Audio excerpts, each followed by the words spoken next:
학생, 일로 와봐. 이거 가져가. 네, 감사합니다. 어린 학생이란 점을 Assalamualaikum warahmatullahi wabarakatuh. Kembali lagi di channel tentang movie. Bagaimana kabar kalian semua? Semoga baik-baik saja ya, dan sehat selalu. Untuk kalian yang suka nonton film psikopat dan selalu gregetan nontonnya karena psikopatnya yang susah ditangkap, ini film yang pas untuk melihat seorang psikopat yang sial karena telah berurusan dengan bos gangster yang membuatnya harus diburu. Film yang berjudul The Gangster, The Cop, The Devil ini rilis pada tahun 2019 yang diperankan oleh Ma Dong-suk sebagai bos gangsternya. Oke, sebelum lanjut, rebahan dulu biar mantap.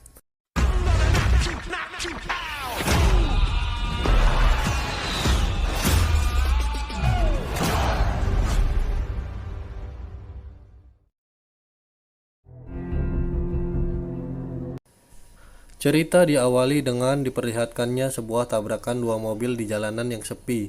Lalu mereka berdua keluar untuk menyelesaikan masalahnya, tetapi salah satu pengendara itu malah memotret mobilnya agar mendapatkan asuransi.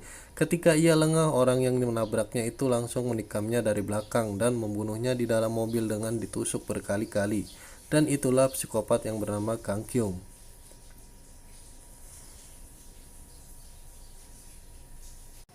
Setelah itu kita diperlihatkan dengan dua anggota polisi yang sedang dalam perjalanan menuju TKP. Ia bernama Tae-suk dan rekannya yang bernama Dong-sel. Tetapi karena jalanan yang macet, perjalanan mereka jadi terhambat. Bahkan sirene polisi yang terpasang di mobilnya tidak dipedulikan oleh pengendara lain. Dan karena kesal, Tae-suk melepas sirenenya. Di dalam mobil ia tidak sengaja melihat para gangster yang sedang ada di depan tempat permainan game kasino. Ia lalu menghampiri mereka dan masuk ke dalam tempat itu, dan di sana ia membuat kekacauan karena para gangster lain yang menghalanginya untuk masuk ke dalamnya. Di tempat lain kita diperlihatkan dengan bos gangster yang sedang berlatih. Ia bernama Dong-soo, ketua gangster yang menguasai semua wilayah di kota itu. Tidak lama kemudian datang orang kepercayaan yang bernama Oh Hyung yang memberitahu bahwa Tae-suk sedang membuat kekacauan lagi di tempat bisnisnya.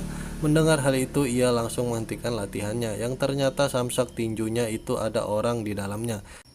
Sebelum pergi, Dong-soo menghubungi Hobong, yaitu komandan kepolisian, untuk menghentikan Tae-suk yang sedang membuat kekacauan, yang dimana kita tahu Dong-soo menyuap Hobong agar tidak ada polisi yang berani mengganggu bisnisnya. Mendengar hal itu, Hobong langsung menghubungi Tae-suk untuk pergi dari sana dan segera menyelesaikan tugas penyelidikannya.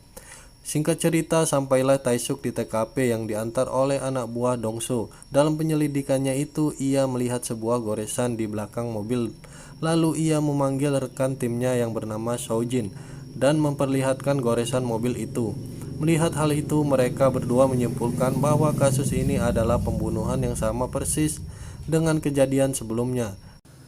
Kemudian terlihat Dong-soo yang sedang menyelesaikan masalah dengan saingan bisnisnya yang bernama Sang-do, yang dimana kita tahu Sang-do adalah seorang ketua gangster yang menginginkan sebagian wilayah kekuasaan Dong-soo. Meski begitu, Dong-soo masih memperlakukan Sang-do dengan baik.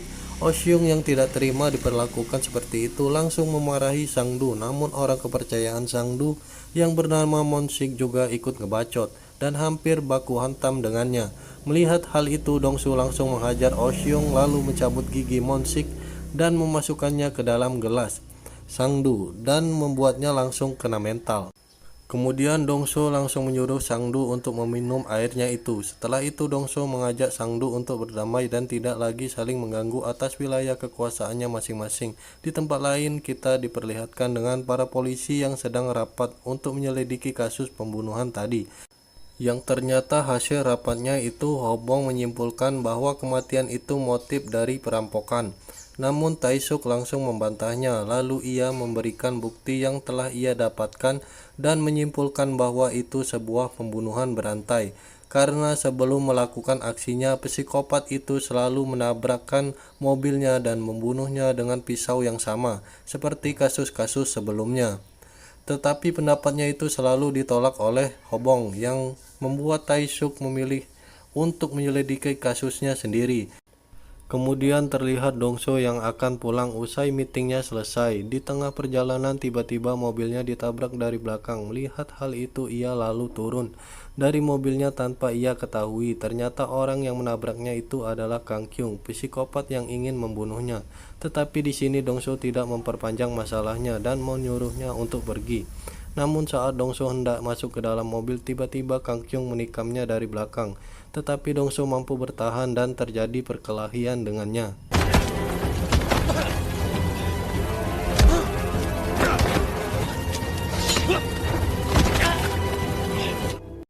Terlihat Dongso yang terkena beberapa tusukan, namun ia masih bisa bertahan dan menusuk Kang Kyung di dadanya hingga akhirnya Kang Kyung berhasil kabur dan langsung menabrak Dongso hingga pingsan. Dan karena kejadian itu Dongso harus dilarikan ke rumah sakit, namun untungnya ia berhasil selamat setelah dioperasi selama 2 jam.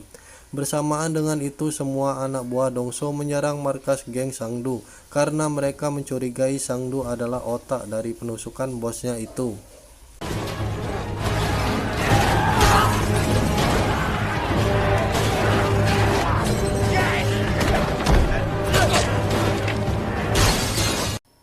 Sedangkan di tempat lain kita diperlihatkan dengan Kang Kyung yang berhasil lolos sampai ke pedesaan. Di dalam mobil itu ia menjahit luka tusukan dengan menggunakan hektar. Setelah itu ia masih sempat membunuh aki-aki pemilik anjing di sana.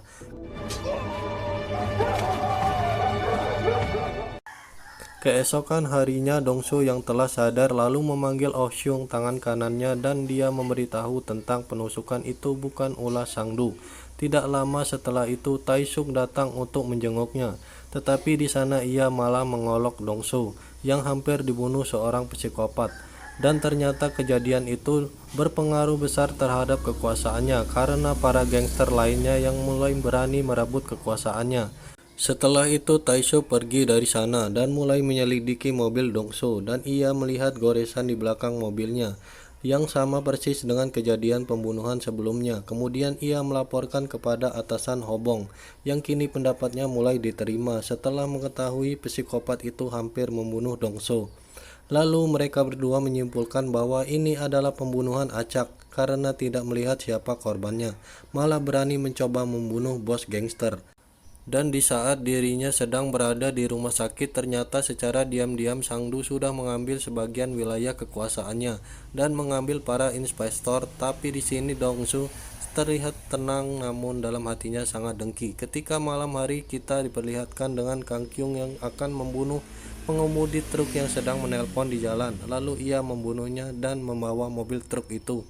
Di dalam truk itu ternyata masih ada temannya yang baru bangun dari tidur. Dan tanpa banyak bacot, Kang Kyung langsung membunuhnya hingga pisaunya terjatuh ke jalan.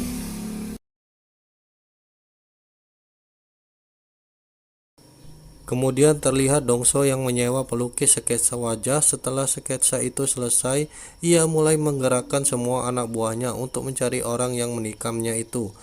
Tidak lama kemudian Taesuk datang lagi ke sana yang meminta informasi dari Dongso dan mengajaknya untuk bekerja sama menangkap psikopat itu.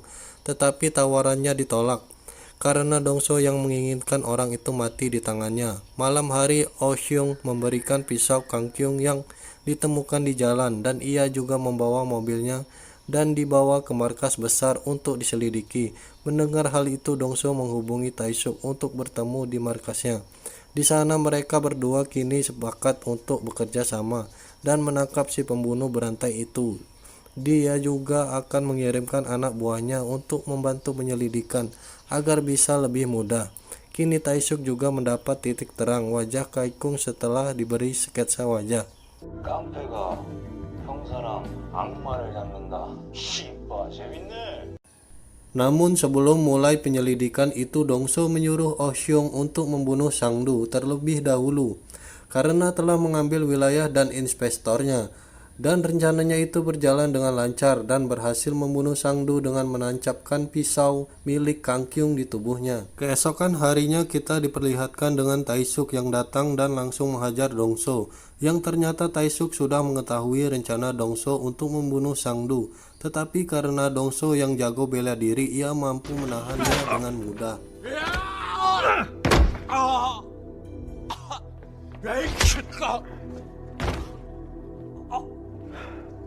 Setelah itu pun Dongso mengaku bahwa dia yang telah membunuh Sangdu. Mendengar hal itu, Taisuk akan menangkap Dongso jika nanti berhasil menangkap Kang Kyung. Dan kematian Sangdu itu membuat gempar seluruh kota karena kepolisian yang tidak bisa memecahkan kasus itu. Kini para intel turun tangan dan mengambil alih penyelidikan kasus pembunuhan itu. 남의 집구석에 와서 말씀 참 Malam harinya Dongso dan anak buahnya datang ke markas Sangdu untuk bela sungkawa, dan ternyata di sana Kang Kyung yang memberikan sebuah tulisan kepada Monsik. Orang yang membunuh Sangdu adalah Dongso menggunakan pisau miliknya. Keesokan harinya saat Dongso dan Taisuk sedang mencari bukti di dalam mobil Kang Kyung, tiba-tiba Monsik dan anak buahnya yang langsung menyerang mereka berdua.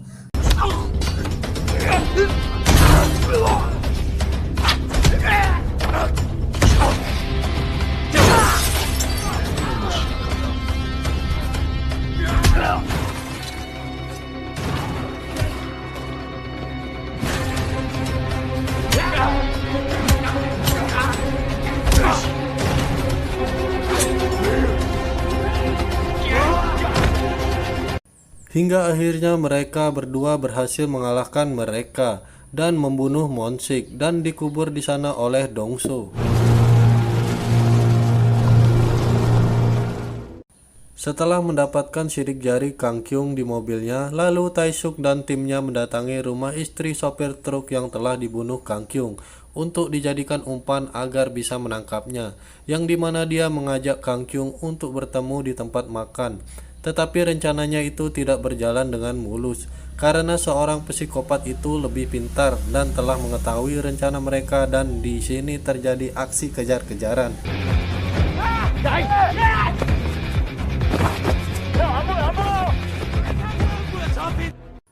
Namun akhirnya Kang Kyung berhasil lolos dari kejaran mereka. Tapi setelah kejadian itu, Taisuk mendapatkan titik terang lagi dan mendapatkan foto Kang Kyung di kosannya setelah ia mencari sidik jari di botol minuman yang ia pesan di tempat makan tadi. Dan disinilah awal para polisi dan gangster mulai mengetahui identitas Kang Kyung.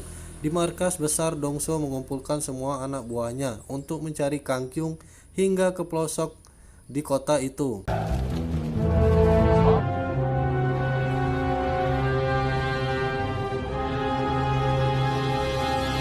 기본으로 하고 그 외 단기 임대 레지던스, 달방, 장기 수 Malam harinya kita diperlihatkan dengan pasukan Dongso dan Taisuk yang sedang ada di tempat bar. Terlihat di sini hubungan mereka yang mulai akrab. Tetapi tidak lama setelah itu mereka melihat berita TV tentang pembunuhan lagi yang terjadi terhadap anak sekolah yang membawa payung, yang dimana kita tahu sebelumnya Dongso pernah memberikan payung yang sama ke gadis itu. Melihat hal itu, Dongso terlihat marah, dan dengan cepat mereka semua pergi untuk mencari lagi keberadaan Kang Kyung. Yang dimana pencarian kali ini Oh Seung yang berhasil menemukan tempat penginapan Kang Kyung.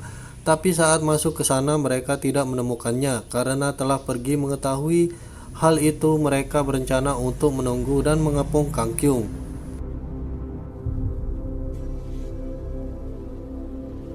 Ketika Kang Kyung ke sana, ternyata ia sudah menyadari para gangster dan polisi yang menunggunya. Dengan cepat ia langsung menancap gas dan langsung pergi dari sana.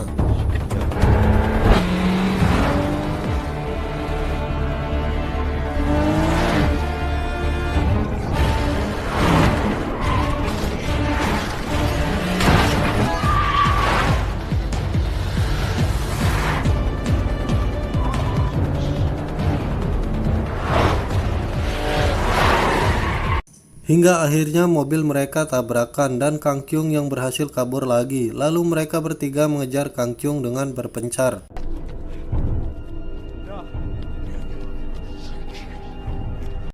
Tetapi tidak sengaja Oh Seung ditikam oleh Kang Kyung yang sebelumnya sudah menunggunya, dan teriakan itu terdengar oleh Dongso dan Taisuk.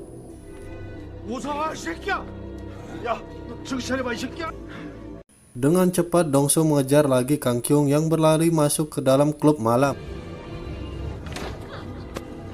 Di sana ia mengecek semua ruangan hingga akhirnya Dongso berhasil menemukan di sebuah kamar karaoke dan Kang Kyung yang sedang menyandera perempuan di toilet. Tanpa basa-basi Dongso langsung menghajarnya hingga pingsan.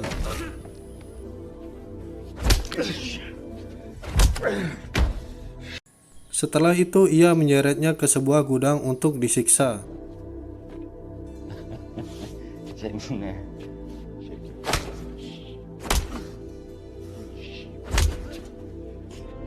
Hingga saat Dongso akan membacoknya, tiba-tiba Taesuk datang dan menabrak Dongso hingga pingsan. Yang ternyata Taesuk juga menginginkan Kang Kyung agar bisa diproses secara hukum demi kenaikan jabatannya. Oke, lanjut ke ceritanya. Tetapi setelah kerjasama, Taesuk malah menangkap semua anak buah Dongso dan menutup bisnisnya dengan tuduhan kecurangan mesin kasino. Singkat cerita, di hari persidangan Kang Kyung, Taesuk tidak mempunyai bukti yang kuat tentang pembunuhan berantai itu, yang membuat hakim hampir membebaskan Kang Kyung. Namun tidak lama kemudian Dongso datang sebagai korban lolos dari pembunuhan Kang Kyung dan menjadi saksi di persidangan itu.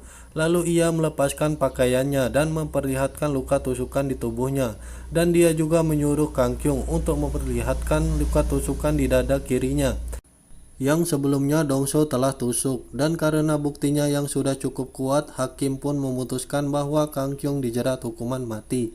Tetapi keputusan itu juga membuat Dongso harus masuk penjara karena ia mengakui perbuatannya yang telah membunuh Sang Do, yang dimana kita tahu ternyata semua itu adalah rencananya agar ia bisa balas dendam kepada Kang Kyung di dalam penjara. Sebelumnya saat ia sedang menyiksa Taesuk karena telah berkhianat, tiba-tiba Taesuk memberikan ide agar bisa balas dendam kepada Kang Kyung dengan syarat ia harus jadi saksi di persidangan, dan Dongso juga harus mengakui kalau dia yang telah membunuh Sang Do. Sedangkan Dongso meminta kepada Taesuk agar ditempatkan di sel yang sama dengan Kang Kyung. Sebelum film berakhir, kita diperlihatkan dengan Dongso yang tersenyum karena rencana balas dendamnya berjalan dengan mulus. Sedangkan Kang Kyung yang terlihat ketakutan, dan aku pun merasa puas. Tapi sayangnya tidak diperlihatkan eksekusinya, dan film pun tamat.